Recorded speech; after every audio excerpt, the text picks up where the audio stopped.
ions, and it's probably in the intensive care unit, at least 50% of your patients you will actually figure out that will be having hyponatremia. At least 50%. And it is such an important ion, such an important cation, because of the fact that it is very closely related to mortality, especially in cases of cirrhosis and in cases of hepatic and cases of in heart failure.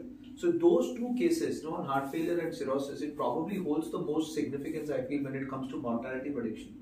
It's in fact better than anything that you can think of. It's like that.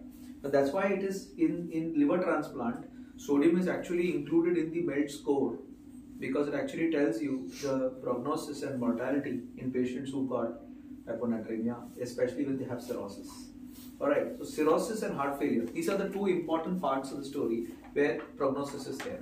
Otherwise also, you must understand that since this is such an important ion, which is actually contributing to the osmolarity, which is controlling almost everything. By now you would have realized the osmolarity is controlling almost everything in your body.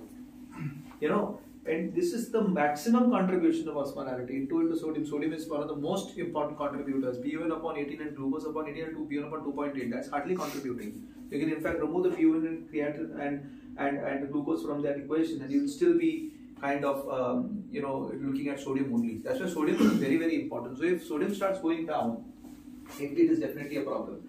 So in the sodium, there are two things that you must understand. There is something called a pseudo hyponatremia. Sodium is a laboratory abnormality. Sodium is a laboratory abnormality. Okay, it's always a laboratory abnormality. Sodium hypo, you can never call this patient as hyponatremic. You can call it hyponatremic because the sodium is less than 135 milliequivalents per liter. But the real thing is that you should have a clinical symptom along with it. If you do not have a clinical symptom along with it, I'm really not very bothered. It is going to tell me prognosis. Your correction will actually depend on what your symptomatology is all about. And that's the reason that if you have a sodium that is on the lower side, you either consider it to be chronically abnormal because the patient has absolutely no symptoms, or the patient has got something called a pseudo-hyponatremia.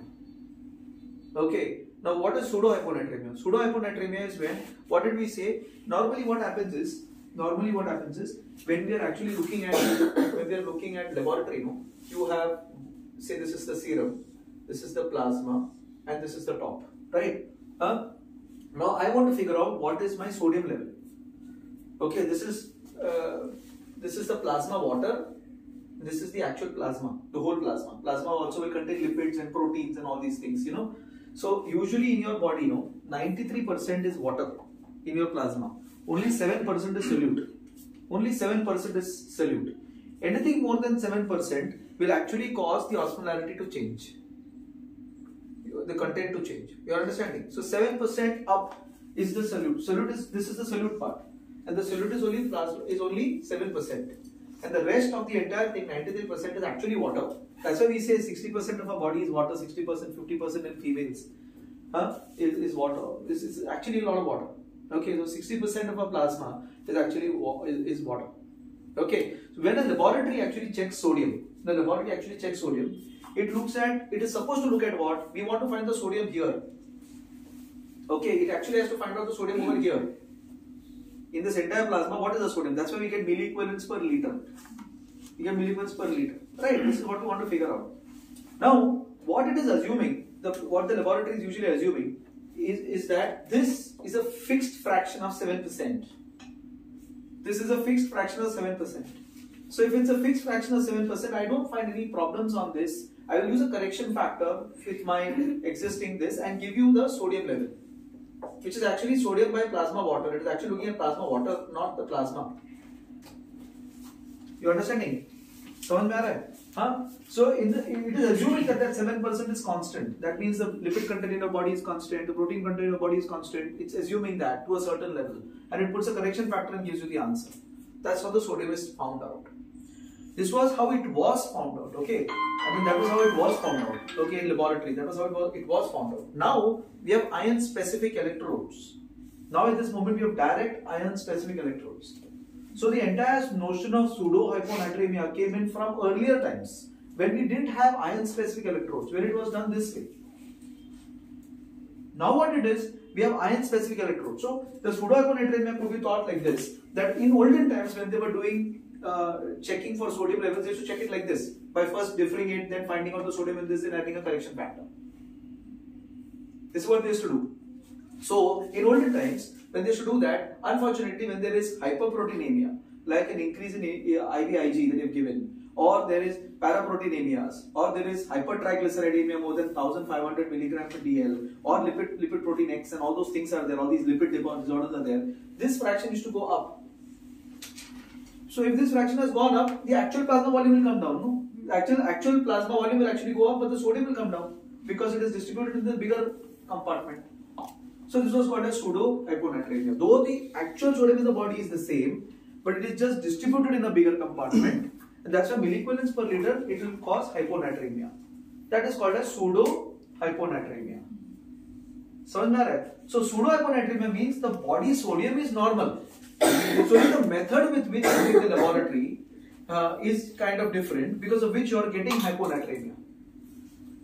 Are you understanding? The overall sodium is normal, but it's only that the method of it. So now we are not faced with this problem. So now if you have hypertriglyceridemia, or even if you have hyperproteinemia, you will get a proper sodium. You will get the actual sodium of the body, because we are not doing this method anymore. We are actually doing direct ion specific electrodes.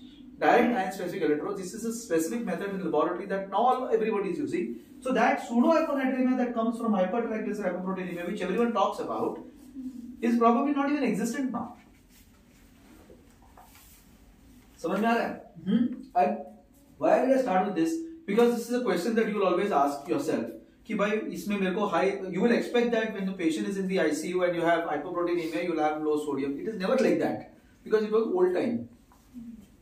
You understand? But what is important is glucose. When there is glucose, there is something called as translocational hyponatremia. We were just discussing about it some time ago. Translocational hyponatremia. So what is translocational hyponatremia? Is not a problem of the laboratory.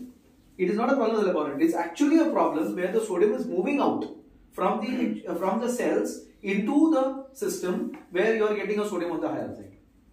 Translocational hyponatremia. So when you have translocational hyponatremia, the classical example is hyperglycemia. Okay, you have hyperglycemia, and when you have hyperglycemia because of its high osmolar load, what is happening? Large amount of osmolarity inside the vessels, very less amount of osmolarity inside the cell. Water is moving from the cell into the vessel, diluting the sodium and causing translocational hyponatremia. Translocational hyponatremia. Still, this is not true hyponatremia. See, hyponatremia, I would say it is hyponatremia, but it's transdilutional hyponatremia. You understand? It is translocational. That's a better word to say. Translocational hyponatremia. It is hyponatremia. The overall sodium may not be low, but it is still going to cause problems. You understand? Translocational hyponatremia. So that is true. So basically, you have a huge amount of osmolarity, but inside the blood, because of huge amount of glucose that is there, these all the small red dots are all glucose. Okay, you have glucose, say outside very much glucose. Inside the cell there is less glucose. There is more of water. This is supposed to be this way, but it is like this now. So what happens? The water actually moves out. Water actually moves out. Since now there is more amount of water, this will dilute the entire amount of sodium, and that's why it causes dilutional hyponatremia. A classical example of this is also the presence of mannitol, contrast agent, and glycine. Mannitol, contrast agent, glycine. Exactly the same way. What is glycine? Have you any time seen glycine related problems? You will never see it, because we have seen it when we were juniors, because when they used to do transurethral resection of prostate, at one time they used to use glycine. They used to use glycine. When they used to use glycine and they used to use too much. Now it's also advanced, we don't have so much time of TURP only. TURP gets over very quickly. But initially when they were learning, when it was the learning phase, they didn't have only lasers and not very high profile equipment. It used to take 4 hours to do one TURP. And those 4 hours TURP, all this glycine used to get inside the body. The glycine is the irrigation fluid used for TURP purpose. So as they are doing the TURP, they irrigate, because the venous sinus is open, everything used to go inside. That used to cause low osmolarity, causing the water to actually, causing translocational, glycine to go inside, cause hyperosmolarity, causing translocational hyponatremia. Very similar to that of contrast agent which we discussed.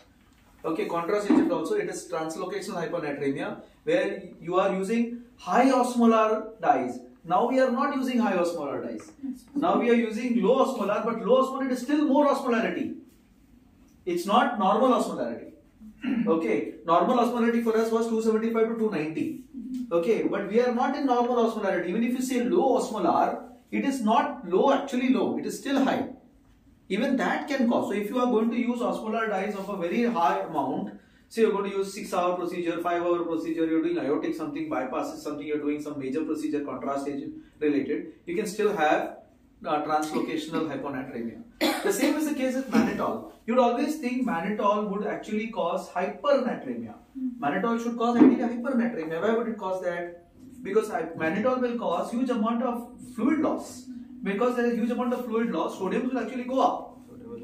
Okay, but then where does hyponatremia come here then? I'm talking two different things, complete different things. It comes when you give large volume hyponatremia, large volume mannitol. So you're giving mannitol of 2 liters, 2.5 liters. What will you cause? You will cause this patient to have, the sodium to come out because of osmolar load going out. Because of osmolar load going out. You understand? So it's an immediate effect. It's almost called as mannitol poisoning at sometimes. It's called as mannitol poisoning. Mannitol poisoning means you're giving so much of mannitol that the entire sodium is getting diluted in the system because water is coming outside. Okay, and that's why it's called as hyponatremia, or it's called mannitol poisoning. Now in this case, if you have mannitol poisoning and the patient is getting going into edema, septal edema and things like that, it's going to septal edema. At this stage, if you give 3% saline, what is going to happen? Because you are giving mannitol because this patient had got raised ICP. His pressures were more than 25 ICP. Pressures were very, very high. You decided to give mannitol. And then, you decided to give high dose mannitol. So you gave 750 plus 750 of mannitol, which is 1 liter available. So you gave 1 liter of 2 liters of mannitol because you have very raised ICP. Okay. Now you have raised ICP. Now you want to take this mannitol. You want to reduce the ICP. What would you do? You can't do much because if you give 3% saline, the osmolarity will go even more high. The patient will die. You understand? The patient will actually die. Okay, so you can't really treat mannitol with poisoning with hypotonic saline. Mannitol poisoning has to be treated with dialysis. There's nothing else you can do. Okay, it has to be with dialysis. You are understanding? Small background. This is completely clear. So I would put it this way, that this part of the story is called as pseudo-hyponatremia by definition, pseudo-hyponatremia. However, this part of the story you may not get only. This you may not get only nowadays. This you might still get. You might still get this sometimes. But this is called as translocational hyponatremia.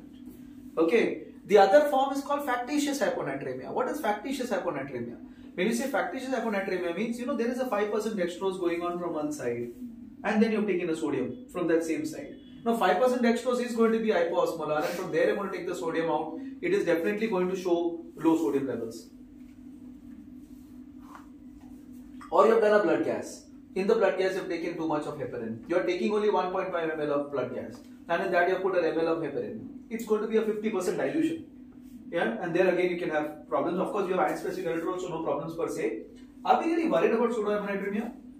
Are you worried about pseudohyponatremia? Symptomatic. Are you worried? See, you have a patient with multiple myeloma. Okay, and the patient is 110 sodium. And he's in front of you. And you are clear. I'm clear with telling you that this is translocational. I mean, this is pseudohyponatremia because sodium is. I've just taught you this. Are you really worried about it? I am worried because people who don't understand this will probably try to correct it. People who don't understand this will try to correct it. Okay, because if they correct it, you are going to have a problem. The classical example is hyperglycemia of diabetic ketoacidosis. Classical example. Okay, if you have hyperkalemia and hyponatremia of diabetic ketoacidosis and you find potassiums of 6 and you go and try to correct that potassium, it is translocational. That potassium is translocational. The moment you get that sugar well within range, the potassium is going to go back inside. Are you understanding? And that sodium is going to correct. And then you will get completely opposite story. You will get hypernatremia with hypokalemia if you try to correct. Classical example. So if you have diabetic ketoacidosis, if the potassium is 5.5, which is kind of normal, what will I do? I will start potassium replacement. Are you getting the point? Why am I explaining this to you? Because it has good ramifications. Let me explain this a little bit more better. Diabetic ketoacidosis you have. Diabetic ketoacidosis, as I told you, is a high sugar carrying situation. When there is high sugar, the osmolarity in the blood is going to be very, very high. What has occurred before this patient has come here? Potassium has moved out, sodium has become diluted because water has moved also out. So you have hyponatremia. So your classical investigation will have sodium 120, potassium 6. Like that you'll have. But what is this? By definition, now you know this is called as translocational hyponatremia and hyperkalemia. This is exactly what is occurring over there. Right? This is exactly what is occurring over there. Now you see this potassium to be 7. There is nothing on the ECG because this is not really problematic. And you start giving insulin. Now you gave insulin and you have resuscitated this patient. What has actually occurred? This translocation has settled down. Once this translocation has settled down, what has actually occurred? Sodium has actually moved out and potassium has moved inside. And that is the reason that if you are patients, so potassium has reached 6 or 6.1, don't correct. It will get corrected in the next 1-2 hours. It will get corrected. But if it reaches 5.5, start correction, KCL correction you start. Because it is going to go down further. So don't make this mistake of not correcting the potassium thinking that 5.5 is normal. 5.5 though is upper limit of normal, I want to correct that potassium because this is translocational. Understanding? Similarly, don't correct that sodium. In diabetic ketoacidosis with sodium of 121, 122, there are various reasons why diabetic patients have hyponatremia. It cannot be just hyperglycemia. There is right from the fact that they are on medicines like chloropropamide, that there are medicines like sulfonylureas that are there. There are diabetic nephropathy that is there, which is upsetting the kidneys, not allowing the sodium to. There are so many reasons why diabetic patients can have hyponatremia. There are so many reasons. But in DKA, this is one of the prime reasons. You understand? So I am worried about pseudohyponatremia because I need to understand the ramifications of correcting it. Now when you say hyponatremia, no, there are actually of 3 types. There is hypovolemic, there is euvolemic, and there is hypervolemic hyponatremia. So whenever sodium comes down, you start thinking like this. Is the patient hypovolemic? Is the patient hypervolemic? Or is the patient euvolemic? Because that's exactly what you're going to think if the sodium comes down, because that's going to give you an eye into what you're supposed to do for that. What you're going to do for that is actually dependent on what kind of volume is there. And the biggest problem in intensive care, right from the time I have been studying, or right from the time maybe Professor John Dewey has been studying, or maybe Mahatma Gandhi was born, is we don't know how to judge this well. We don't know how to judge this volume well. It's so difficult. It's really, really difficult, and that's what bedside clinics is all about. If you're on the bedside and you keep doing this again and again, slowly and steadily you will realize what is hypovolemia and what is hypervolemia. I cannot tell you a particular word that says this is hypo and this is hypo. You know, it's slowly and steadily this is something that you must realize. But what you can understand in hyponatremia is, when there is hypovolemic hyponatremia, there are causes for hypovolemic hyponatremia, which includes renal losses and non-renal losses. Okay, renal and non-renal losses. Okay, now when I say non-renal losses, can you give me an example of non-renal losses? Diarrhea. Yeah, so anything that is not related to renal system should cause. What you said, sweating. What did you say? Vomiting, diarrhea. Vomiting. You said diarrhea. So vomiting, diarrhea, sweating. But don't you think that will cause dehydration and hypernatremia? Dehydration. So it could cause hypernatremia.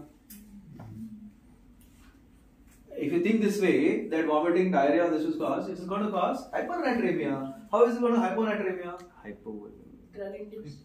No, I am talking about this.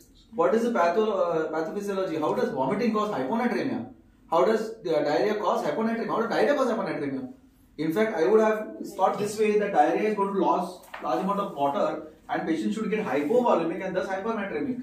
Okay, so you must understand water absorption. And the entire answer to sodium balance is water. The entire answer to sodium balance is water. If you know how water moves, you will know how sodium moves. If you don't know how water moves, you will never be able to understand sodium in your life. Because sodium hyponatremia is not a sodium problem. It is a problem of water. And that's why you must understand water. If you understand water, you understand sodium. That's as simple as that. Okay, so let's understand water absorption.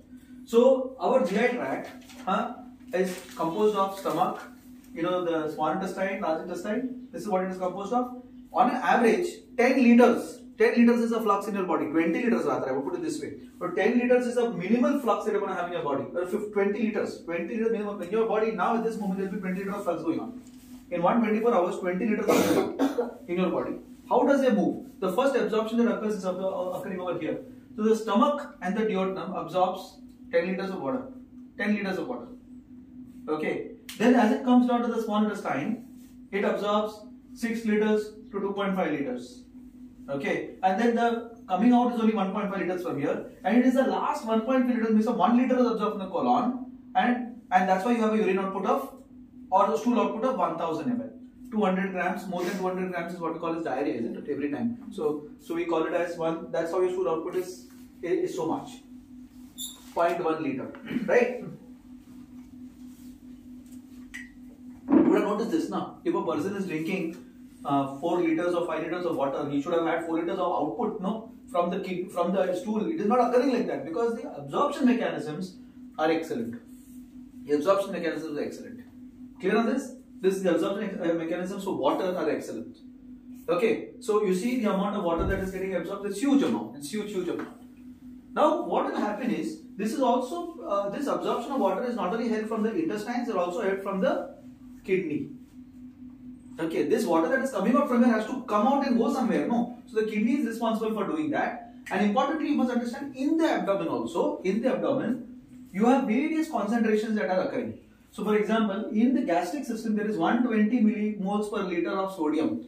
That explains why you get hyponatremia. Are you understanding? Because you are having intense vomiting where the loss of water and the loss of sodium is both high, causing hyponatremia. You understand? Eventually, when there is a lot of free water excretion, like in these cases, you will have like cholera. What happens in cholera? In cholera, you have loss of small intestinal secretions, which is again going to be small intestine, large intestine, both are going to be on the higher side. See this? 110 and 120. So it's a secretory kind of diarrhea when you have Vibrio cholerae. They are losing. So the sodium actually will go lower and lower because the amount of sodium that you are losing is very, very high. 110, 120. Okay, so along with that bile, pancreas, because nothing is staying in the abdomen, it's just coming out. It actually should absorb, right? Actually that 10 liters should get absorbed. Absorb nahi ho raha. It's just coming down. Since it's coming down, because of the transit, because of secretory, you are losing sodium and that's how you get hyponatremic. That's how you get hyponatremic. You understand? You get hyponatremic because the contents are containing more of sodium. You understand? Clear on this? Huh? This is also the reason why chloride being on the higher side, when you have vomiting, because chloride is getting exchanged for potassium, you get hypokalemia. Because chloride is a negatively charged ion, chloride and potassium, okay, they go hand in hand, chloride and potassium go together, which is actually causing this patient to get hypokalemic also. So there are a lot of electrolytemias that are occurring when there is vomiting and diarrhea. Clear? Alright, so this is where you must concentrate when you are looking at sodium.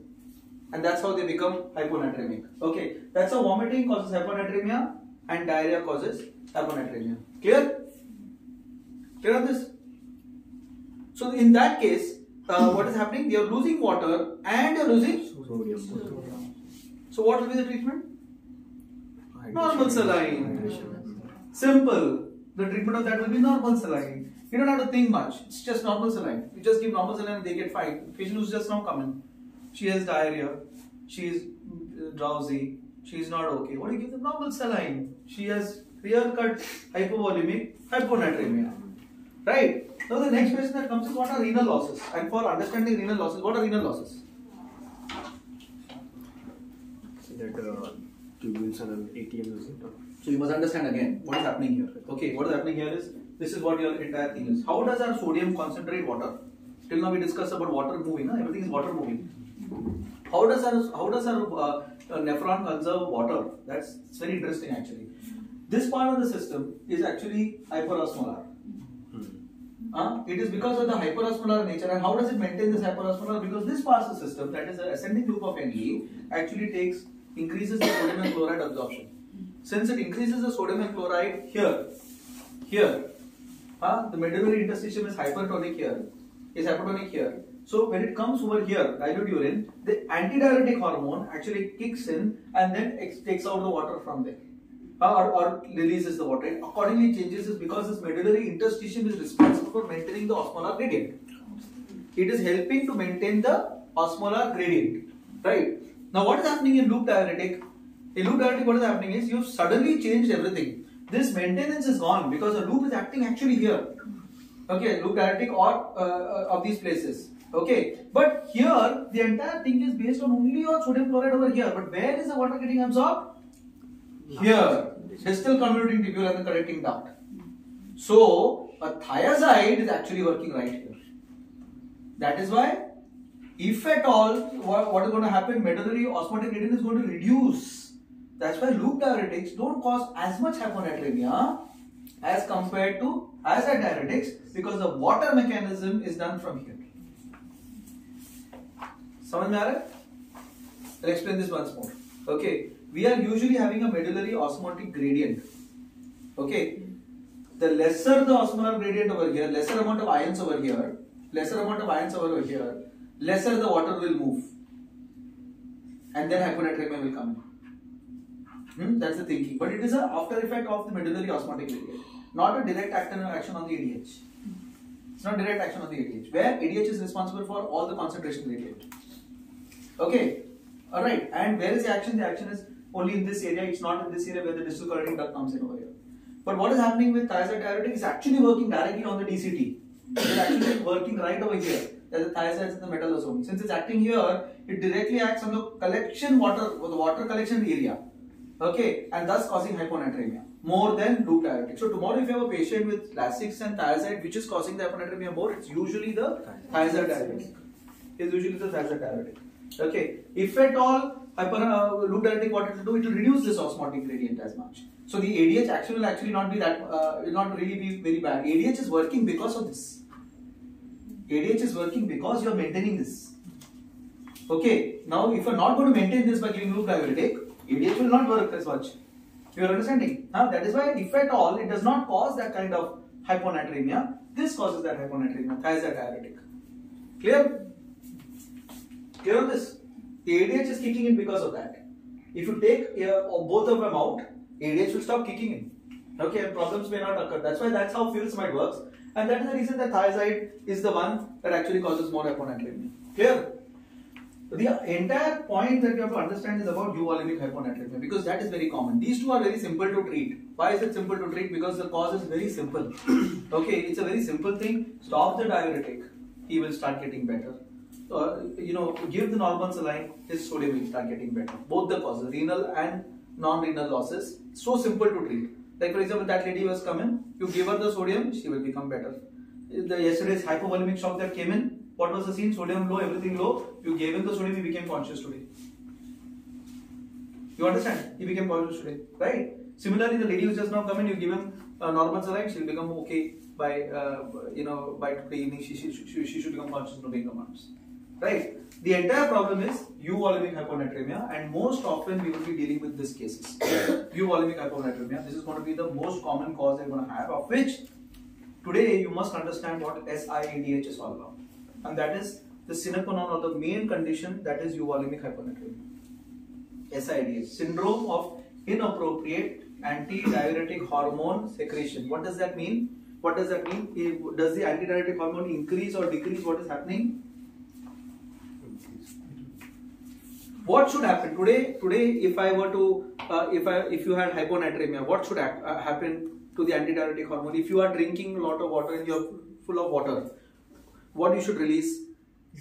Your urine should become dilute, and what should stop working? This means ADH. So the simple mechanism that we should have is that if you are getting hyponatremic, your ADH should stop functioning. If ADH stops functioning, you will start creating urine because it will stop concentrating. You understand? Clear?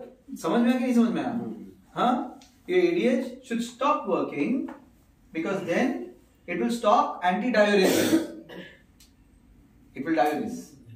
समझ में आ रहा है? Antidiuretic hormone means it is what is it doing? It is stopping the diuresis. So when you stop the antidiuresis, it will start passing away. Clear? Are we clear till now? That means what is going to happen in SIADH? Decrease. ADH will Increase. increase. So you don't understood it yet. Huh? You have not understood it yet. So again, let me explain to you again. What is going to happen if your sodium level goes low in your body? Means what is actually happening? Sodium is a problem of sodium or water? Water. Water. So what is happening in your body? Water is Increase. If water is increasing, what should be your defense mechanism? Diuresis. Diuresis. Okay. And what is preventing the diuresis? Anti-diuretic hormone. Right? Antidiuretic is preventing the diuresis. So what your body should do? It should stop the antidiuretic hormone.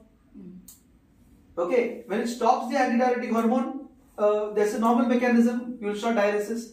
When is it inappropriate? When it does not stop this ADH. That means ADH goes up. Understanding? Huh? Understanding this? Understood or not? Yes. Huh? What is the normal mechanism? The focus are here. So, when normal mechanism is what? You have low sodium. This means what? You have more of water. Normally what you should have the ADH to stop working.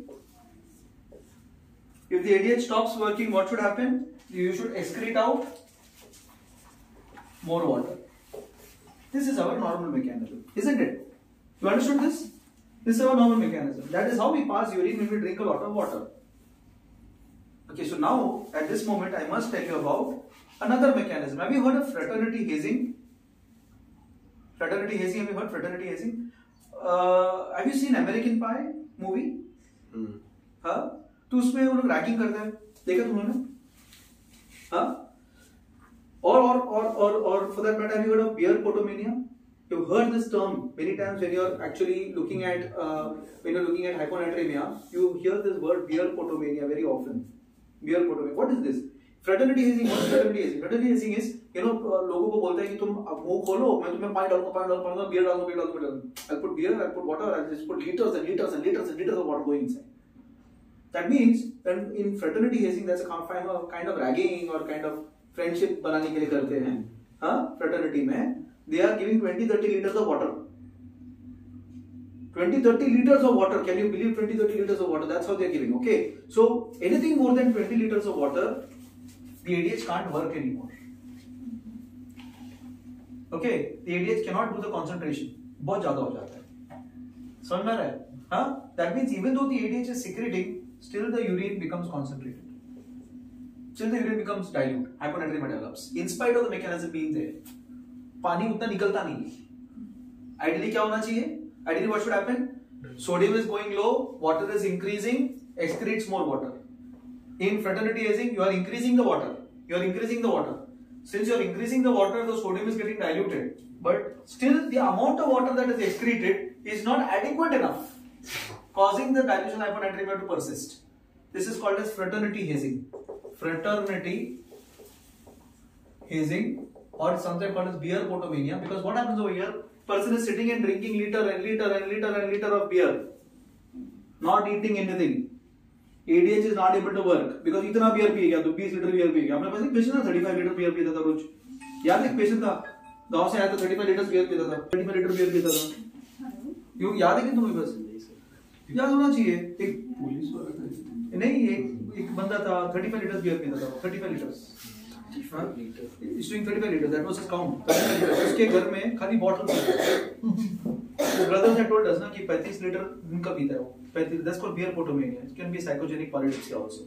So when you have psychogenic polydipsia, when you have beer potomania, when you have fraternity hazing, you are drinking so much of water that this ADH, even though it's working, is not adequate to remove that water. Even though the ADH is working, it's not adequate to actually do this. It supersedes that and causes hyponatremia. You understand? It supersedes that and causes hyponatremia. You understand? Clear? Huh? So this comes to the question that if you have hyponatremia, what should be your ADH level? If you have hyponatremia, tomorrow if you have any patient of hyponatremia, what should be the ADH level? 0. Should not be. That's what the defense mechanism is. ADH should be 0. So what should happen to your urine? Urine should become? Urine should become what? Urine should become dilute. Right? Urine should become dilute. Na? Barabar hai, you're right. So usually what should happen to you? If you are having hyponatremia, your ADH should work. Your ADH should work, and this end product here should be low concentrated or maximally diluted urine. You understand? So today, if you go home, and now you go home and drink 5 liters of water. Abhi pee lo, 5 liters of pani pee lo. The next 1 hour, 2 hours, you will pass so dilute urine that it will be white in color, isn't it? It will be white in color when you pass urine. Why does that occur? Because the ADH is working phenomenon, it's just shutting off. तुमने 5 litre पानी P गया है, मेरे को उसको पानी निकालने गया, ADH shut off हो जाता है. So this comes to your equation as to what should be SIDH. What should be SIDH?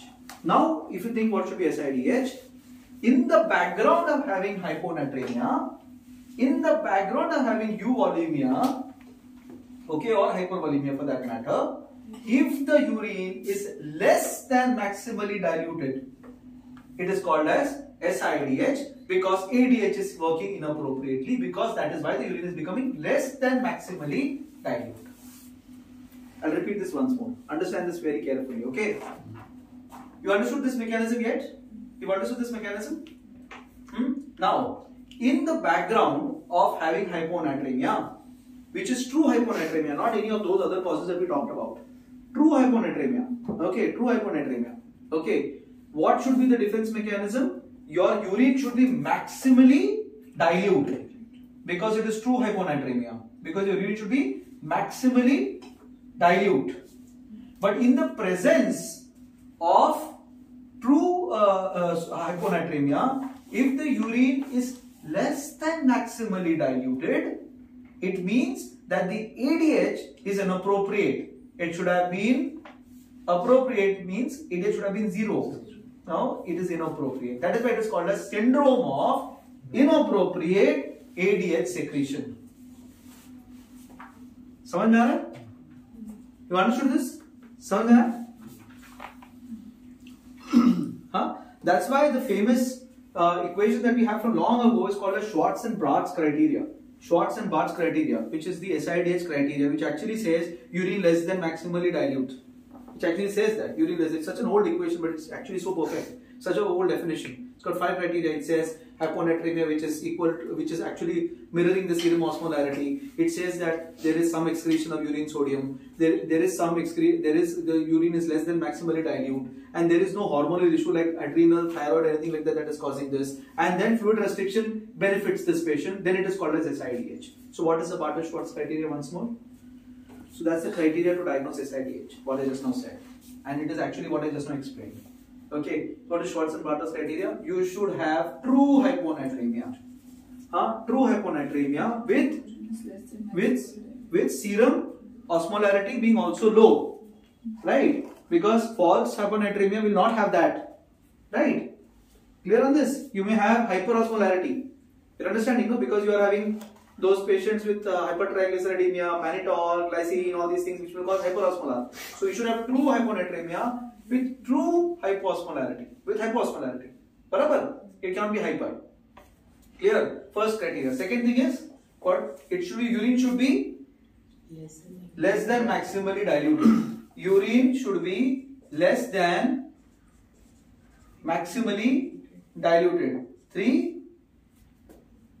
Unfortunately, it is still excreting sodium. So, still excreting sodium. That is, urine sodium is still there. It should not be excreting sodium, but it is still excreting sodium. You understand? It is still excreting. Sodium should not be excreted, right? Still excreting sodium. 4th, this is purely antidiuretic hormone. So, it should not be coming from any other hormone like thyroid or adrenal. So, no thyroid or no adrenal problem that can cause this. And the 5th one is, it corrects once you restrict fluid. It corrects once you restrict fluid. Right? So this was the age-old criteria for defining syndrome of inappropriate antidiuretic hormone. You understand? Clear? And why will this correct when you restrict? It will correct because why it is going to correct? It is you're reducing this water here. Since you're reducing this water here, it is anyways excreting. You exceed a certain amount. After that, not. Let me give you an example of this. Okay. Average, how much is your osmolarity that you're eating every day? Let's take an example. Okay, your average osmolarity you're eating is somewhere around 1000 milliosmoles. This is how much you're eating. तुम कितना खा रहे हो? 1000 osmolarity खा रहे हो. अभी तुम्हारा osmolarity में फिक्स कर देता हूँ 300 पे. अभी ऐसा डेज में हमने बोला कि अगर वो नेगेटिव हो गया, ADH अगर नेगेटिव हो गया तो osmolarity will be very low, will be less than 100. When you say very low, it means urine osmolarity less than 100. So when we just said just now less than maximally dilute, when we said less than maximally dilute, we are actually meaning that urine osmolarity is less than 100. So you have your first laboratory investigation in your hand. Urine osmolarity. Huh? You have the first laboratory investigation. Urine osmolarity. Okay. So what is going to happen? Your urine osmolarity will be on the urine osmolarity will be. What is your SIDH? Urine osmolarity. What is your SIDH? Less than. And what is maximally diluted? Less than 100. So what will be the urine osmolarity? More than 100. No. You're sleeping or what? बराबर है कि नहीं? समझ में आया कि नहीं समझ में आया? Maximally diluted मतलब क्या हो गया? Less than 100. Urine osmolarity less than 100 means maximally diluted. Urine osmolarity less than 100 means maximally diluted. Less than maximally diluted matlab it will be more than 100. So this is your first investigation. Okay, so if your sodium is going to be less and you have a urine osmolarity that is going to be more than 100, you are actually looking towards something where the ADH is not working properly. You understand? Your ADH is not working properly, because if your ADH was working properly, your urine osmolarity would have been less than 100. समझ में आ रहा है? I am not confusing you, na? You're understanding this? Huh? Clear? समझ में आया? Now I'll go to the example. You have 1000 of milliosmoles you're eating. Okay, every day. It has to come out. No, ऐसा नहीं कि वो osmolarity body के अंदर रहेगा तो बढ़ जाएगा. मैं osmolarity बढ़ जाएगा. मैं मर जाऊँगा मैं. If I keep on eating osmolar, I will die because my osmolarity is everything in my body. So my something has to regulate this, right? So what it is the urine that is regulating it. So let's take the example that your urine osmolarity can be anywhere from from 200 to 1700. It can be. Okay, so let's take the urine osmolarity as 300. Let's take the example of 300. Right? Now this is 300 milliosmoles per liter. 300 milliosmoles per liter होता है. मतलब मेरे को 300 milliosmoles निकालने के लिए मुझे 1 litre पेशाब करना पड़ेगा. I will have to pass urine 1 liter to remove 300 milliosmoles. Clear? Huh? That's the meaning of this urine osmolarity. Right? Huh? Now, to remove 1000 milliosmoles, how much I require? 3 liters. So that is why if I pass 3 liters of urine, my osmolarity will become normal. You understand? Clear on this? Clear till now? Now what am I doing here? Here in this case, if I do a fluid restriction, I am not taking in fluid, but my kidney is still secreting that water out. He would be at say 200 milliosmoles से 300 milliosmoles. उसने 3 litre निकाला. मैंने उसको अंदर 1 litre भी नहीं दिया. मैंने उसको 600 ml दिया. तो ये क्या निकल रहा है बाहर? पानी निकल रहा है बाहर. Sodium will go up. Are you understanding? समझ में क्या बोल रहा हूँ? Are you understanding? Once more I'll explain to you. So by looking at your urine osmolarity, you also have an idea whether this will autocorrect, whether this patient will correct or not if he passes good urine. Are you understanding? मेरे पास एक patient आया, उसका sodium है 118. Patient is completely stable. Come to me for a regular follow-up. 180 is the sodium. Now I saw his sodium 118 and I said, my God, ये क्या करने का? So I'll do urine osmolarity. Okay, I'll do urine osmolarity. Urine osmolarity came as less than 100. Oh, this is inappropriate. I need to admit, I need to see what's happening here. Okay, but if the osmolarity is 300, I mean if it's 300, sorry, if it's 300, it's SIDH. Huh? Barabar, na? If patient came to me, sodium was 125, his urine osmolarity was 300. What should have been his urine osmolarity? Less than 100. Less than 100 is 300. That means this is SIDH. My question to myself is, can I do this at home? Can I send this patient home and do something at home? Or should I monitor him in the ICU or hospital? What I can do here, I can do urine osmolarity. Now if my urine osmolarity is 600, I found the urine osmolarity is 600. What does this mean? That on an average, if he passes 1 liter of urine also, with the solute content to be not more than 600 milliosmoles, 1 liter, he will remove 600 osmoles. So on an average, he is going to take 1000 osmoles, say for example. Okay, and I give him only 200 or 300 ml of water or 600 ml of water. The rest fluid that is going to come out is all going to be water. He will auto-correct. Other way around, you have his urine osmolarity to be much lower, 100 or something. The chances of his auto-correction are less likely. So this gives an example. Okay, this is just an example of how osmolarity works. Okay, this is just a physiological example to say how osmolarity works. But have you understood this now? Have you understood SIDH का ये? हाँ? Criteria समझ में आ गया? SIDH का? Can we repeat the criteria once more? So what's the first criteria? Two hyponatremia with serum osmolarity low. To be low. Yeah. It should be less than urine should be less than maximally diluted. Yes, because otherwise you require the urine to be maximally diluted. So urine is less than maximally diluted, which you can define as with the urine osmolarity more than 100 or a specific gravity of more than 1.010. Okay, so we concentrate, we can also find by specific gravity. You don't even require urine osmolarity, just do a specific gravity. Into 35 of the last 2 digits is urine osmolarity. So if you have 1.010, 1.005 is your specific gravity. 35 into 5 is an approximate urine osmolarity, the last 2 digits. The last 2 digits of your specific gravity, you multiply it by 35. 5 5s are 25, 5 is 18, 17, 175. This is your approximate urine osmolarity. Clear? The last 2 digits of your specific gravity, you multiply it by 35. That is your urine osmolarity. You may not know, sometimes you might say urine osmolarity kal aayega. You specific gravity to turn aayega. Take out the specific gravity. Okay, if your specific gravity has to be much lower than 1.005 to actually call it to be dilute. You understand? Here, so if I have specific gravity of 1.002, okay, so into 35, last 2 digits, into 35 makes it 70, maximally dilute. Maximally dilute. This is not SIDH. You understand, na? 1.0067 into 35, 5, 3, 5, 5, 7, 30, 35. It's more than 100. It is doing something inappropriate. Okay, that's the second. Then what is the third one? Your urine excreting sodium. Because that is what is normal. No? Your kidney is normal.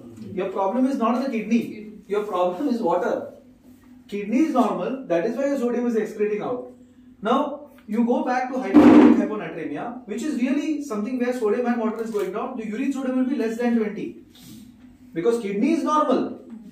When you say hypovolemic hyponatremia, it's completely different from SIDH. In SIDH, what is happening? There is a ADH problem, inappropriate ADH. In hypovolemic hyponatremia, both these cases the kidneys are normal, but here the ADH is working in hypovolemic hyponatremia. That is why what is happening? The sodium is getting retained. That's why urine sodium is less than 20, which you normally see with diarrhea and all these hypovolemic states. You are understanding? Similarly, here also the sodium concentration mechanism is okay. So that's why your sodium will be normal.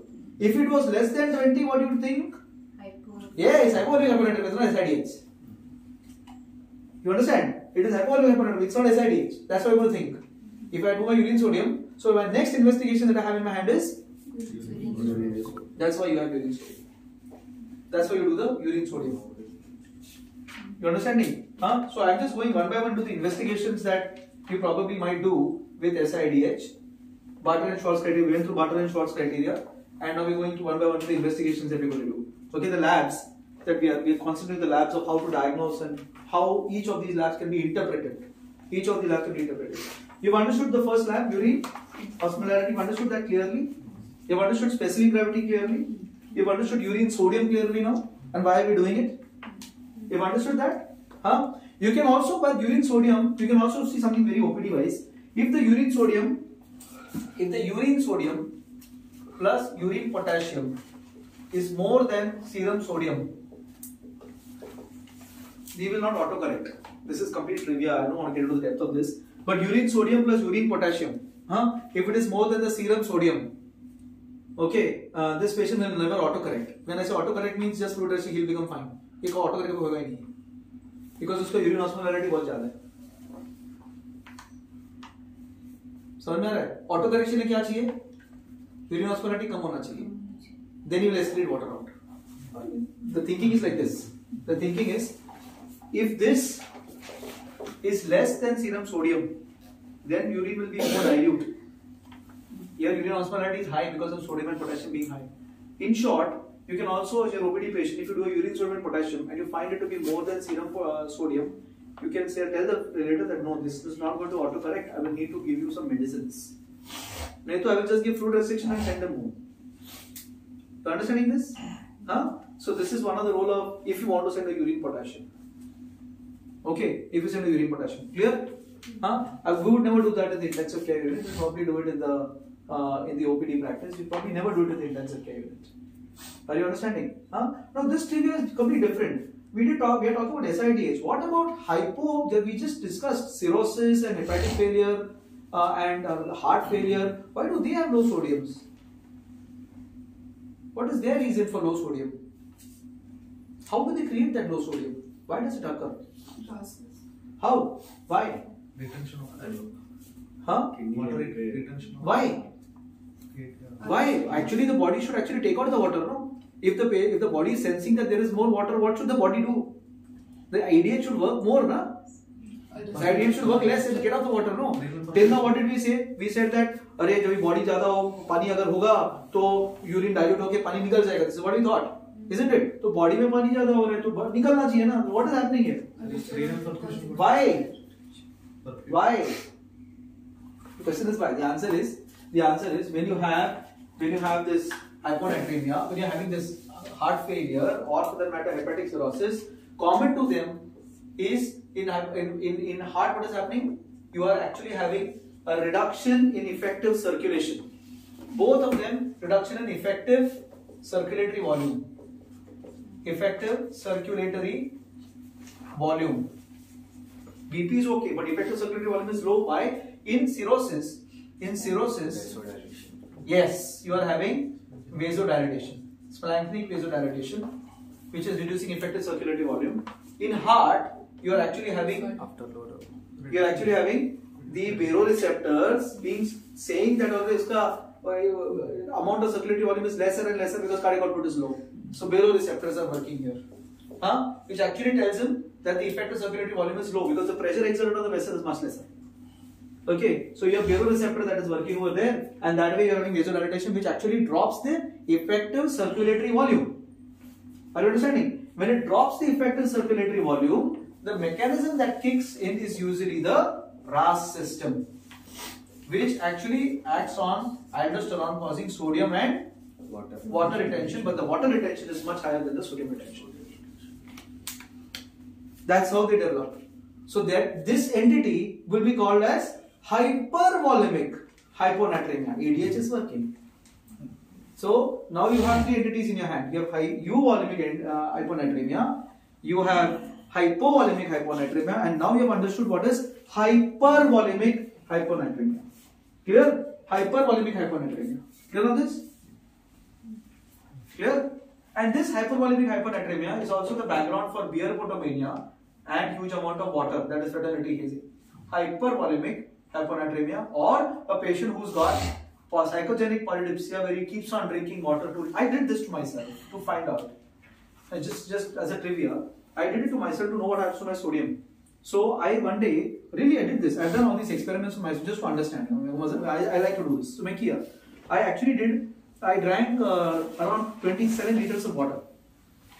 I drank 27 liters of water. Just sitting here only. I did my sodium in the morning, and in 12 hours I drank more than 24 liters of water. By evening 8 o'clock I was drowsy actually. I became very drowsy. But my sodium was actually low. Sodium was actually low because I drank water very fast. You understand? I drank very so fast that my body was not able to take care of it. So I got diluted. You understand? So hypervolemic. Obviously I got corrected because my kidney is working normally. After some time I got corrected. But at that time my sodium had come down to something around 127, which is very dangerous. 140 it was, I started. At 127 I reached. Acutely. So I reached that. So I've done all these experiments. You can actually, I have jotted down all these experiments. Even this weight loss experiment was super. 2 months, zero diet. Nothing. Okay. So, but I do it to an extent that I know what I'm doing actually. But I'm telling you this has occurred. So psychogenic polydipsia is a known entity. People drink a lot of water, you will find hyponatremia, but that is hypervolemic hyponatremia, very similar to what you see in cirrhosis, what you see very similar in heart failure. And the reason is this. And that is why to block this mechanism, we are actually doing what all she has explained in the morning. Neprilysin inhibitor, aldosterone antagonist. So there it is not giving 3% saline. It is not doing fluid restriction as much what you want to do with all these drugs. So more you use those drugs to improve the cardiac output so that the baroreceptor stimulus actually comes down, you will actually get improvement in sodium. You're understanding? Clear? Hypervolemic hyponatremia. Clear? Now we are going back to SIDH. So you understood hypovolemic hyponatremia, you understood hypervolemic hyponatremia, and you understood the treatment of hypovolemic, you understood the treatment of hypervolemic. The question is, what is the laboratory investigation going forward for euvolemic hyponatremia? So what is it? So let's see. We just discussed about sodium. What happens to bicarbonate? So if you take a blood gas, you normally do a blood gas, What would be the blood gas? What will the bicarbonate be? What will be the potassium?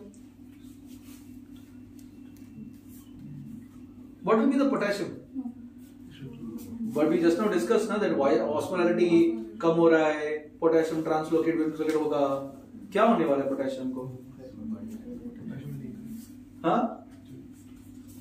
What will happen to the potassium? So potassium will remain completely normal. Why does it completely remain normal? In order to maintain tonicity, whatever hyperosmolarity is occurring, potassium is exchanged for bicarbonate. So bicarbonate will also remain normal, potassium will also remain normal. The bicarbonate will also remain normal, the potassium will also remain normal. Okay, because it actually moves to maintain the osmolarity, it actually moves. Okay, so bicarbonate and potassium will remain normal. The corollary to that is, if you have metabolic alkalosis with a hypokalemia, it is not SIDH, it may be vomiting. Because we just now discussed that the acid load in the stomach is very high. Okay, so if you have metabolic alkalosis, along with hypokalemia, we are probably dealing with something else. This is not SIDH. Because in SIDH, the bicarbonate and potassium will remain normal. Okay, clear on this? You are dealing with something else if you are dealing with a potassium and an alkalotic abnormality. You are dealing with something else. It's not SIDH. Clear? Clear on this? Clear? What happens to the BUN and uric acid? What happens to the BUN and uric acid? Why? Diluted. It's diluting. So uric acid and the BUN will be alarmingly low. Okay, less than 4, less than 5. That's what you're going to get. That's what you get. Bilirubin, uric acid and BUN will be low because you're diluting. The entire system is getting diluted. Okay, but you cannot exchange uric acid and urea anywhere. Sodium, potassium, bicarbonate, all this is getting exchanged. Those exchange mechanisms are pretty good. But this is not exchanging anywhere. Urea is urea, it is there. क्या निकलना चाहिए वो अभी dilute हो गया. You understand? वो dilute हो रहा है. That's why urea will be low, uric acid will be low. So if you send a B1, you send a uric acid, you see both of them. It may be normal, it may be low. Alright. Now, what about your anion gap? I didn't mention anion gap here. What about anion gap? What will happen to anion gap? What do you think will happen to the anion gap? What is anion gap? Arshad? Sodium Sodium minus potassium plus bicarbonate. potassium निकाल देते हैं minus Bicarbonate, potassium plus bicarbonate. sodium minus chloride plus bicarbonate. Chloride. Huh? This is your anion gap, right? Huh? Sodium minus chloride plus bicarbonate. Now what is happening over here? Bicarbonate remains the same. Sodium is going low. So what will happen to your anion gap? Low. Anion gap will become. So you will have very low anion gaps. Okay. So in short, if your anion gap starts going up, means it may not be SiDH because bicarbonate has to remain normal. Okay. So if your anion gap is 16 and 17, you are probably dealing with a combined disorder. There's something more here. It's just not SiDH. Okay. So anion gap will become low. Clear? So when you are looking at an SiDH, every investigation becomes very important for you. The potassium has to be normal. The bicarbonate has to be normal.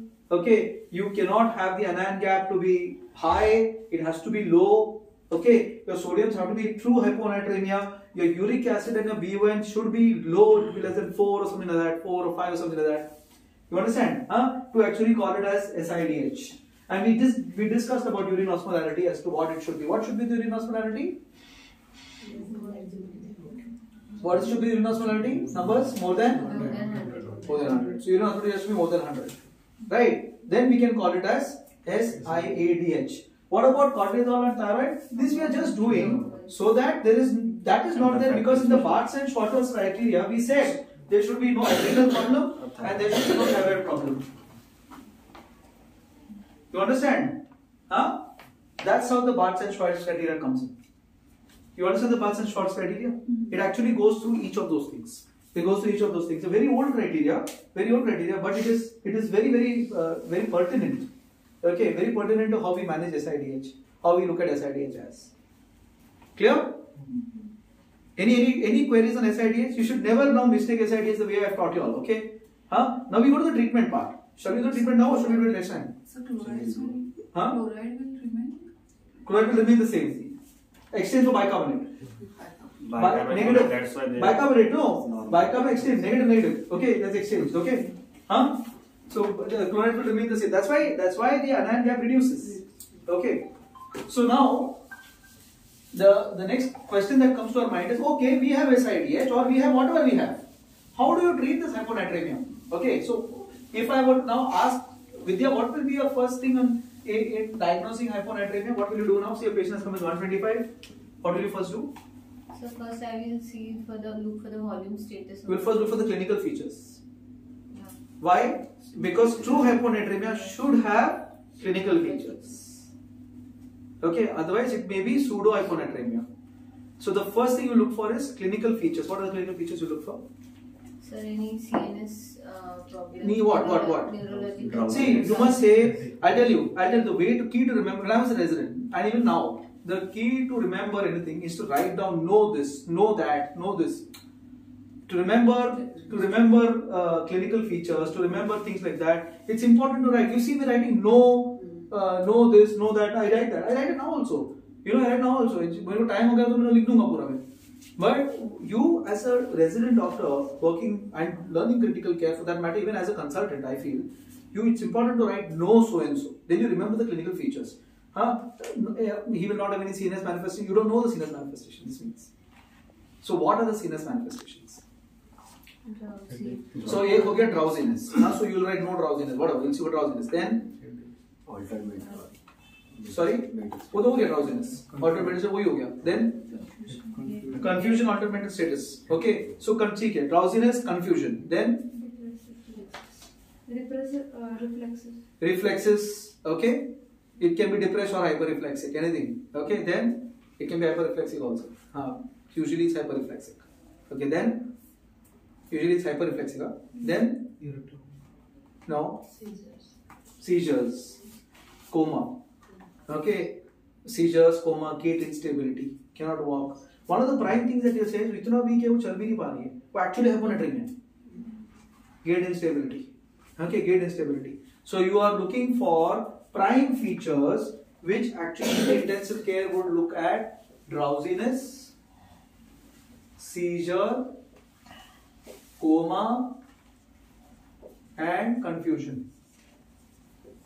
These are the most important features which will tell you that I want to correct this acutely. I want to correct this acutely because this is going to likelihood of going into cerebral edema and death. These are the ones that are going to cause cerebral edema and thus death. Are you understanding? So, in order to call this as acute hyponatremia, which requires urgent treatment, I need to figure out these four things: drowsiness, seizure, confusion, and comatose stage. These are things I must look at because this is a patient that can die. The patient that can die, right? This is the patient that can die. Clear on this till now? Clear on this? This is the first thing I would do. Then I will look at at this stage, I don't want to look at volume status. When I'm at this stage where patient is like this and I have no other cause for this particular problem, I'm now going to look for other causes which can cause it, like a head injury, like a stroke in the brain, like a hemorrhage in the brain. This is how I would approach my patient. Okay, like a stroke in the brain, hemorrhage or something like that. And then meanwhile I get a sodium that comes in from the ABG which says sodium of 116. Oh, I'm almost certain that this is because of this. And I see in that, in my ABG, it gives you a complete idea whether it's SIDH or whatever it is. Because bicarbonate भी है, sodium भी है, potassium, anion capsule, कुछ है उसमें. I get everything in that. I have an answer as to what's happening there. Alright, but I have this situation. So what is the first step I will do? I have now a sodium which I've diagnosed as 110. Now, 3%. how much? 150 or 53. So I will want to give 3% NaCl. Now, say for example, इसे indent करना पड़ेगा. तो क्या करो? ये sodium bicarbonate. ये sodium bicarbonate. Okay, ये sodium bicarbonate. So if you look at 50 ml of sodium bicarbonate, no, that is 2 ampules of sodium bicarbonate. It is equal to 200 ml of 3% saline. Of 200 ml of 6% saline rather. 100 ml of almost 3% saline of 200 ml. That's the amount of osmolarity it has. That's the amount of osmolarity it has. You're understanding? There's an osmolarity that it has. And sodium that it has. It's almost the same amount. You understand? It is equivalent. It's almost equivalent. Just 50 ml is equal to 300 ml of 3% saline. You understand? 200 ml of 3% saline. Clear on this? So you can just give sodium bicarbonate, 2 ampules of sodium bicarbonate. You can just give that. First thing. But what are you looking at? You're looking at rising the sodium by at least 2 to 4 milliequivalents in the next acute 1 to 2 hours. I'm looking at this. This is my first thing I'm looking at. Okay, I'm looking at rising my sodium by 2 to 4 milliequivalents in the next 1 to 2 hours. So, if I don't want to do it like this, I will give 2 ml per kilogram of 3% saline, which is approximately 150 ml. Okay, 150 ml of 3% saline, give it fast. Okay, then start another 150 ml, meanwhile send the sodium. Don't stop it. Clear? So, can you repeat last? So what we'll do is, we will give 2 ml per kilogram of 3% saline, that is 150 ml through the peripheral line. I will give it fast. You don't need a central line for 3% saline. I will give that 150 ml, that is 2 ml per kilogram of 3% saline fast. Okay, at the same time, once that gets over, I will put another 150 ml of 3% saline, and at the same time, when I'm putting that 1%, I will send a serum sodium. Okay, and my ultimate objective is to raise it by 2 to 4 milliequivalents, which is usually what happens. At this time, if it has raised, I sent the sodium, it has come from 110, it has gone to 114. It has come to 114. Now what I should see? I should see the patient no more drowsy. I should see the patient out of his confusion, and I should see the patient, if he is comatose, to start awakening. That means my problem is sodium. You understand? My problem is sodium. Clear? It doesn't require more than 2 to 4 milliequivalents correction for the patient's neurological status to become normal. That's how powerful osmolarity is.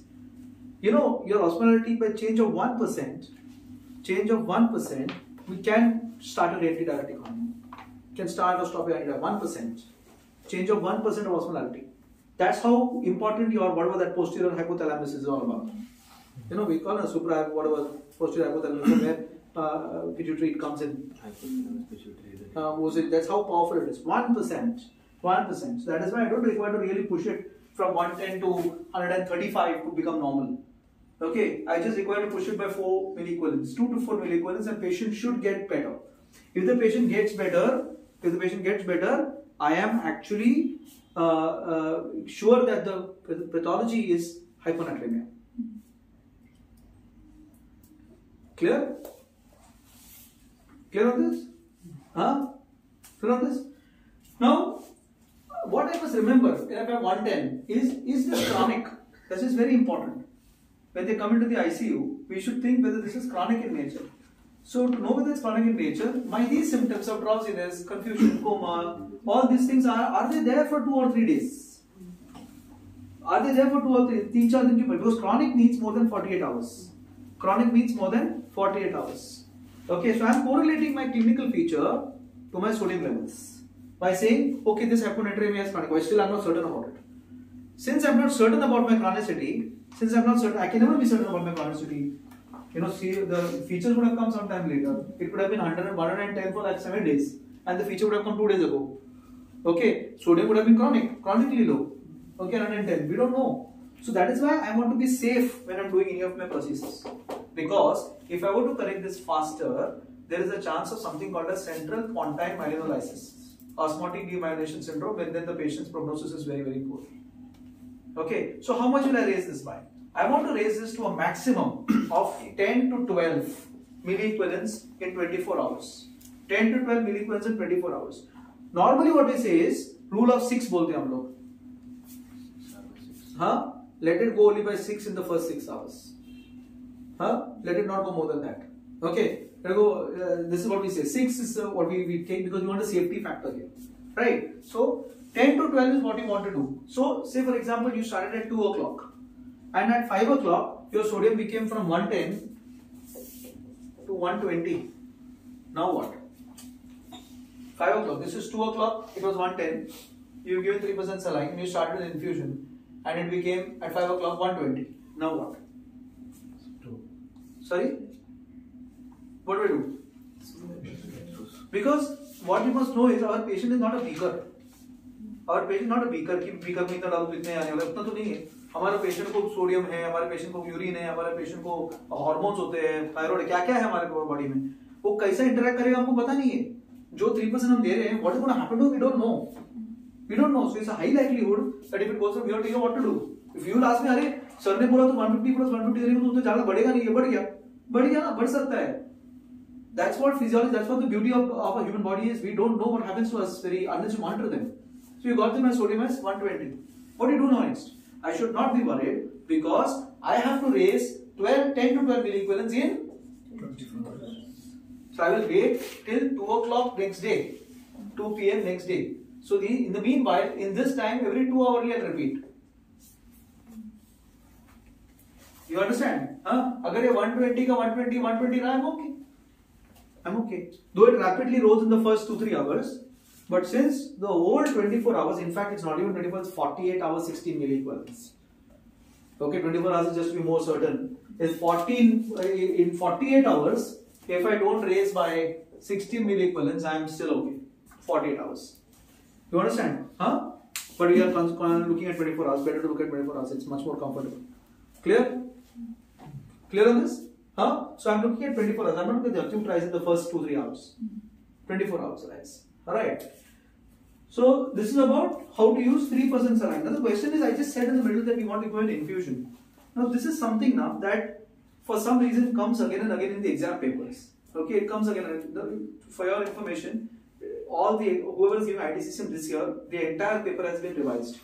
There is not a single question from the last time. It has just been revised last month. We just got the information. Okay, so 22 experts from across the senior people from across the country sat together and wrote down the new question bank. We had one question bank for all these years. So many years, it was just one question bank. So I could tell you last paper में ये आया था, उसकी paper में ये ऐसा आया था. I could tell you that कि ये paper में ऐसा सब आया था. Now, out of the 74 teachers that we are, only some 17, none of the teachers know exactly the new question bank because it has been set by a completely senior faculty. completely different senior faculty. So none of us exactly know what the questions are. Like I'm telling you ना, ये question में ऐसा आता ही है. I cannot tell this anymore because it's a completely new question bank now. I don't know what's going to come now. But it will be, of course, it will be very good because it will be in with times. It's a problem, sir, because the last question banks, you had things that were not really right. Okay. So in this case, one of the questions that were usually asked and a perennial favorite, if not here in the Vivas, is how much 3% saline to give. That's the question that they ask. You know, so how do you calculate? How do you calculate it? So you write desired sodium. This is the equation. So you have to remember this. Desired sodium minus actual sodium into 0.6 into body weight. This is the deficit. Sodium deficit. This is the sodium deficit. Okay. So the sodium deficit is because now we are giving 3% saline, we are giving water. How much 3% saline to give? That's the question. Yeah, but sir, it is. The problem is the water. But what are we giving? Sodium. We want to know how much sodium we give. Okay, that's why we are looking at sodium deficit. So sodium deficit is desired sodium minus actual sodium or expected sodium into 0.6 into body weight. So you will get a sodium deficit here. Let's assume that the sodium deficit is 20. Okay, let's assume that sodium deficit is 20 or 200, whatever, 300, I don't know. Kuch bhi calculate. Whatever sodium deficit. Okay, then what you do is you put 1 liter of 3% saline contains 513 milliequivalents. Right? 1 liter of 3% saline contains 513 milliequivalents. Okay. Whatever sodium deficit you got here, X is in how many liters? Okay. So your answer will be X into 1 liter. Is equal to 513 into question mark, right? Which will be 513 divided by X. That will be the amount of milliequivalents that you need to give. That the amount of milliequivalents that you need to give to this patient. We got the sodium deficit. Now we wanted to know how many mLs of 3% saline you require. How many mLs of 3% saline you require? Also, I'll just explain to this. Deficit, sodium deficit I'm first calculating by desired sodium minus actual sodium into 0.6 into body weight. So now I have my sodium deficit. This is sodium deficit that I'm having. This sodium deficit, forget this equation now. Forget this equation. 1 liter of 3% saline has got 530 milliequivalents. My deficit is X. So much milliequivalents. How much is my milliequivalents? This is my milliequivalents I require. How much liters of 3% saline I require? My sodium deficit is here, right? Okay. So then sodium deficit into 3 is 513 into question mark. Right? So 513 divided by sodium deficit will be the ml of 3% saline that I require.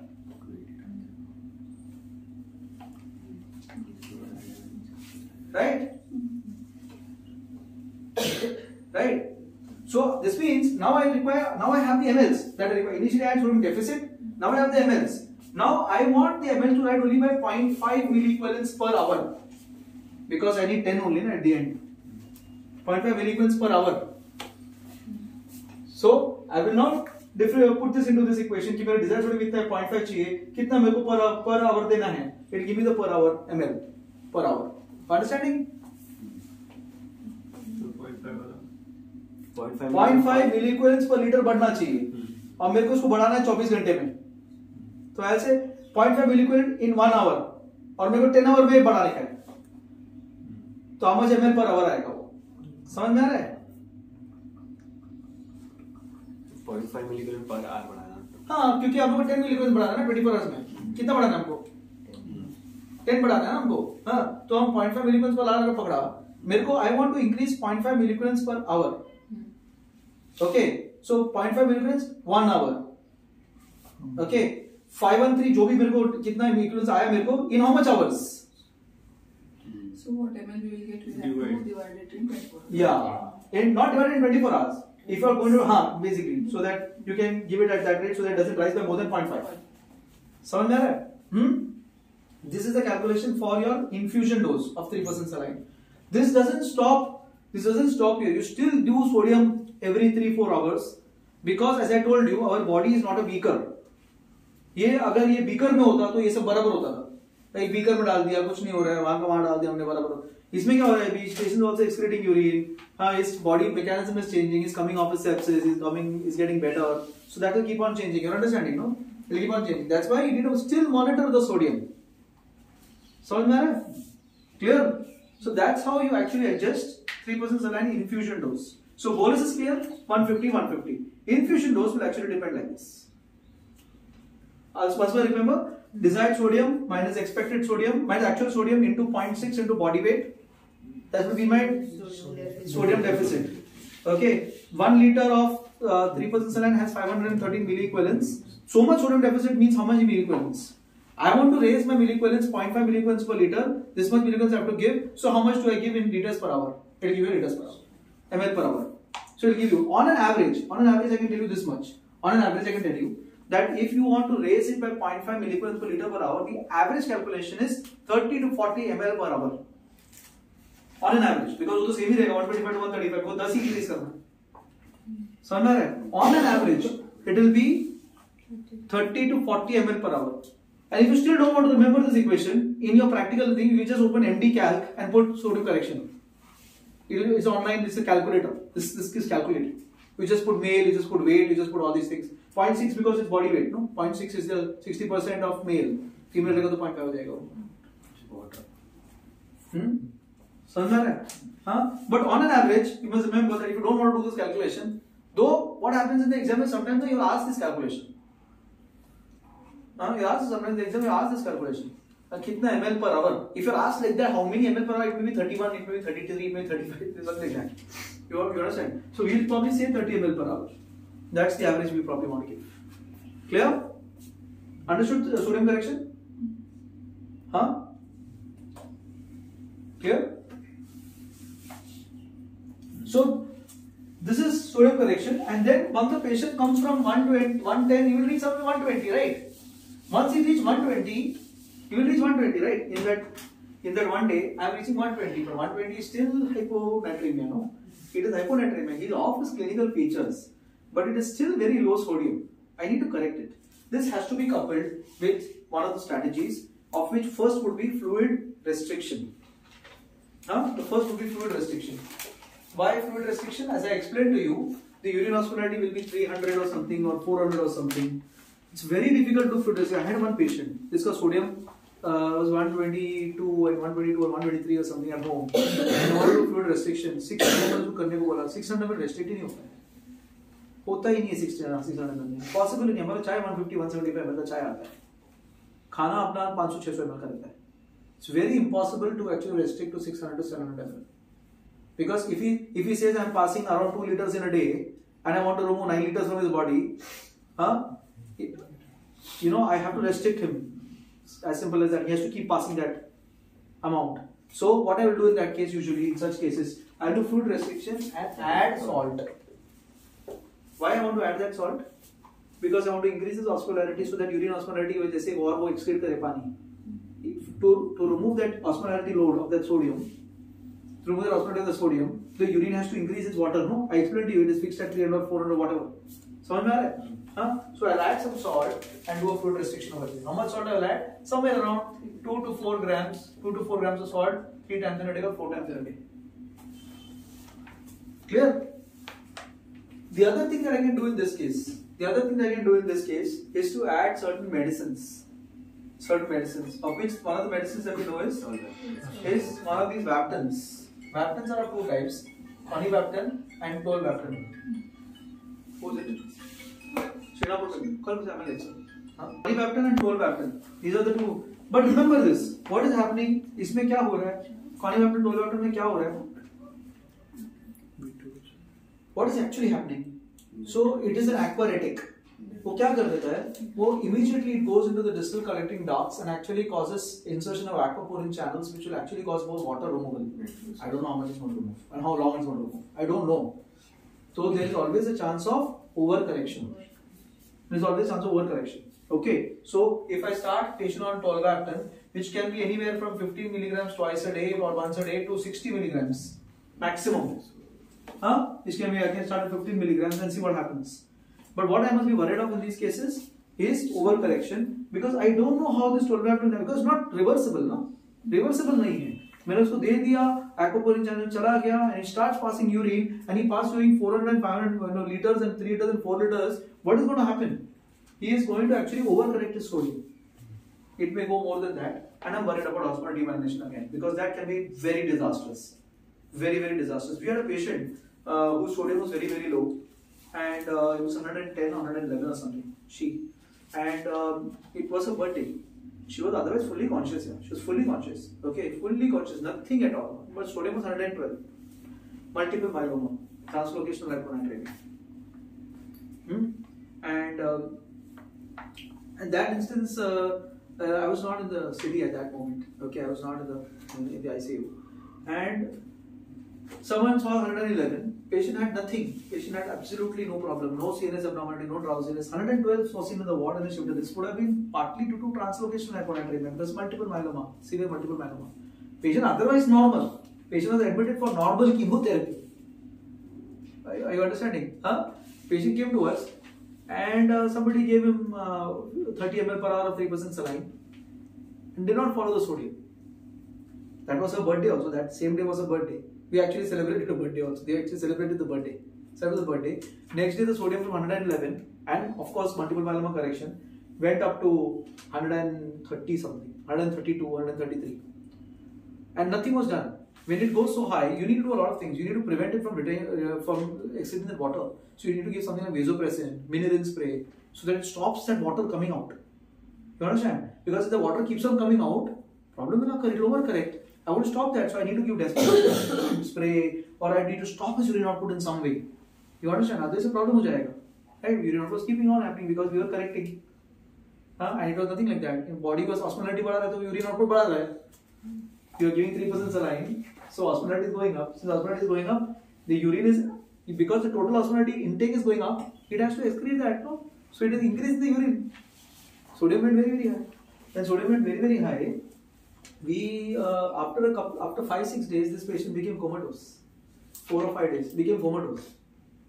And when he became comatose, we actually went ahead and looked at a CT scan, which actually showed central point. First time in life I saw CPM. I've never seen it, but I have a MRI that says that I still have the CD with me about that patient. So that's how dangerous this can be, and that's why Vaptan per se is something that is very dangerous to use in case of SIDH.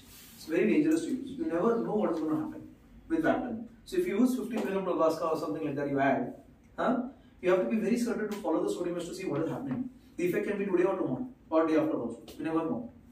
You understand? That's why you don't really move from 15 to 60 quickly. You go slow. Right? So after each summary here, I'm either going to use fluid restriction plus salt. By that time, I'll treat the pathology over here.